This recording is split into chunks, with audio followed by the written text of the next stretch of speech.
এই জুনায়েদ সাকি, এই ফরহাদ মাজার, এর নতুন একটা দল, এই দলটার নাম নেই, এই দলটার নাম হলো এনসিপি। কি নাম?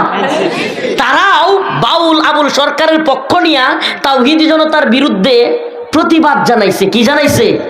আরে বন্ড আর বাটপারের দল। 5 আগস্টে হাসিনার বিরুদ্ধে, ভারতের বিরুদ্ধে তোদের সাথে একমত ছিলাম বলে তোরা যাই বলবি সবকিছুতে জি হুজুর বলবো, এই লোক আমরা না। ভণ্ডামি করলে বাংলার জমিনে আওয়ামী লীগের পিটানি এনসিপিরও খাইতে হবে। আওয়ামী লীগের দালালি কইরা, ভারতের দালালি কইরা যারা বাংলাদেশে চলছে, আমরা তাদেরকে যেমন ছাড় দেই নাই। কেন ছাড় দেই নাই? এরা আলেমদের বিদ্বেষী ছিল, এরা ইসলাম বিদ্বেষী কাজ করেছে, আলেমদেরকে গ্রেফতার করেছে, রিমান্ডে নিয়েছে, ফাঁসি দিয়েছে, ভারতের কথায় আলেমদের উপর নির্যাতন চালিয়েছে। এজন্য আমরা হাসিনা এবং আওয়ামী লীগের বিরোধিতা করেছি। বর্তমান বাংলাদেশেও কেউ যদি একই জায়গায় আসে, আলেমদের, ইসলামের, আল্লাহ রসুলের বিরুদ্ধে যায়, আওয়ামী লীগ হাসিনার বিরুদ্ধে, আমরা ব্যক্তি হাসিনা কিংবা আওয়ামী লীগের বিরুদ্ধে ছিলাম এমন না। ইসলাম প্রশ্নে আমরা ভারত বিরোধী, ইসলাম প্রশ্নে, দিন প্রশ্নে, আল্লাহর রাসূলের প্রশ্নে আমরা আওয়ামী লীগ বিরোধী ছিলাম। যদি এখন বর্তমানেও কারো বিরুদ্ধে যাওয়া লাগে, এই সরকারের বিরুদ্ধে যাওয়া লাগে, ডক্টর মুহাম্মদ ইউনূসের গদিকে নাড়ায় দেওয়া লাগে, ইসলামের প্রশ্নে, দিনের প্রশ্নে, আমরা সেটাও করব। হয়তো আমরা এই ভূমিতে শরিয়া শাসন প্রতিষ্ঠা করব, দিনকে বিজয়ী করব, অন্যথায় আমরা প্রয়োজনে শহীদ হব, কিন্তু তোদের সামনে আমরা মাথা নত করব না। এনসিপি বিবৃতি দেয়, নিন্দা জানায়। আমি বলি শুনেন, জামাতে ইসলাম, জমিয়তে উলামা ইসলাম, খেলাফত মজলিস, বিএনপি, যেই দলই হোক, আল্লাহ এবং রাসূলের বিরুদ্ধে অবস্থান নিবে কিংবা চুপ থাকবে, এদের সবগুলোকে আমরা মুনাফিক মনে করি। মুনাফিক যদি আল্লাহর প্রশ্নে চুপ থাকে, এগুলো মুনাফিক। এই ভোটের ধান্দাবাজি আর রাজনীতি, আল্লাহ এবং তার রাসূলের আঘাত আসলে চুপ থাকা অসম্ভব, যেই দল হোক।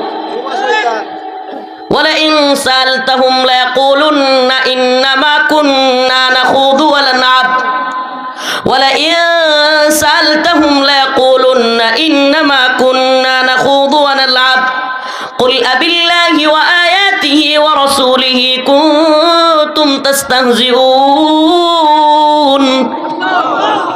লা তা'তাযিরু ক্বাদ কাফারতুম বা'দা ঈমানিকুম।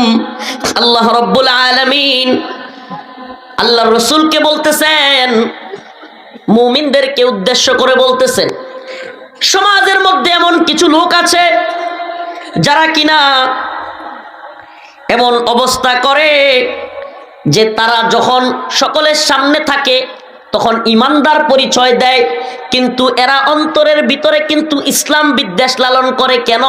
কারণ এরা মনে করে ফজরের নামাজের সময় এই গভীর রাতে ওইটা নামাজ পড়া লাগে, এই গরু জবাই দেয়া লাগে কুরবানির সময়, হজ করা লাগে, রমজান আসলে রোজা রাখা লাগে। আপনি কি মনে করছেন? এরা এটাকে স্বাভাবিক মনে করে না। এরা মনে করে এই বিধানগুলো আমার কেন মানতে হবে, আমি মানবো না। এখন যখন দেখে না মানলে, অস্বীকার করলে, সমাজের মধ্যে যদি বলে নামাজ কেন পড়বো, রোজা কেন রাখবো, হজ কেন করব, যাকাত কেন দিব, এগুলো যদি সরাসরি বলে, মানুষ তারে কাফের বলবে। কি বলবে? এখন সে যদি সমাজের মানুষ তারে কাফের কয়, মুসলমানের সন্তান, তাইলে সে কি সমাজের নেতৃত্ব দিতে পারবে? ইসলামিক সমাজে সে নেতৃত্ব দিতে পারবে না। এই জন্য এই মুনাফিকগুলো সবার সামনে নিজেদেরকে মুমিন পরিচয় দেয়, কিন্তু অন্তরের ভিতরে ইসলামের বিধিবিধানকে সে ঘৃণা করে। আছে কিন্তু ইসলামের বিধিবিধানকে অন্তর থেকে কি করে? পছন্দ করে না। এই যে ফজরের সময় সারা দেশ একসাথে আল্লাহু আকবারের ধ্বনি দেয়, সুবহানাল্লাহ সুবহানাল্লাহ। আমি মাঝে মাঝে চিন্তা করি, সুবহানাল্লাহ, যে কিরে আল্লাহ তাআলা চাইলে তো পুরা পৃথিবীতে একই সময় একই টাইম করতে পারতেন না? কিন্তু বাংলাদেশের সময়ের চাইতে ভারতের সময় আধা ঘন্টা বেশ কম, এরপরে পাকিস্তানের আরেকটু বেশ কম, এভাবে সৌদি আরবের সাথে 2-3 ঘন্টা বেশ কম। কেন? আমি চিন্তা করে দেখলাম, সুবহানাল্লাহ, আমি এটা নিজে নিজে মাঝে মাঝে চিন্তা করি যে আমাদের কিশোরগঞ্জের চাইতে নেত্রকোনায় দেখবেন 1-2 মিনিট বেশ কম, ঢাকার সাথে কিশোরগঞ্জের 1-2 মিনিট এভাবে আছে না? আমি চিন্তা করলাম এভাবে 1-2 মিনিট করতে করতে একটা আজান, যেটা কিনা এই তারাইল কিশোরগঞ্জে শুরু হয়, এই তারাইল কিশোরগঞ্জে 2 মিনিট পরে নেত্রকোনা, নেত্রকোনার 2 মিনিট পরে টাঙ্গাইল, টাঙ্গাইলের 2 মিনিট পরে ময়মনসিংহ, ময়মনসিংহের 2 মিনিট পরে গাজীপুর, গাজীপুরের 2 মিনিট পরে ঢাকা, ঢাকার 2 মিনিট পরে ফরিদপুর, মাদারীপুর, যশোর। এইভাবে আল্লাহ পুরা পৃথিবীতে এক আজান 1 মিনিট পর পর সারা পৃথিবীতে আজান চলতে থাকে। সুবহানাল্লাহ বলবেন না?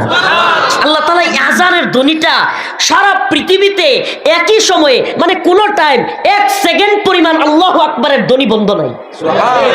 আমেরিকাতেও কিন্তু আজান চলছে। সুবহানাল্লাহ। এই জন্য আল্লাহ তাআলা এইটা করছেন। এখন এই মুনাফিকের দল যেগুলো অন্তর থেকে এটা পছন্দ করে না, ফজরের সময় সারা এলাকা থেকে মসজিদে আজান হয়, এর ঘুম ভেঙে যায়, একটু কষ্ট হয়, এটা কিন্তু তার অন্তরে কি লাগে?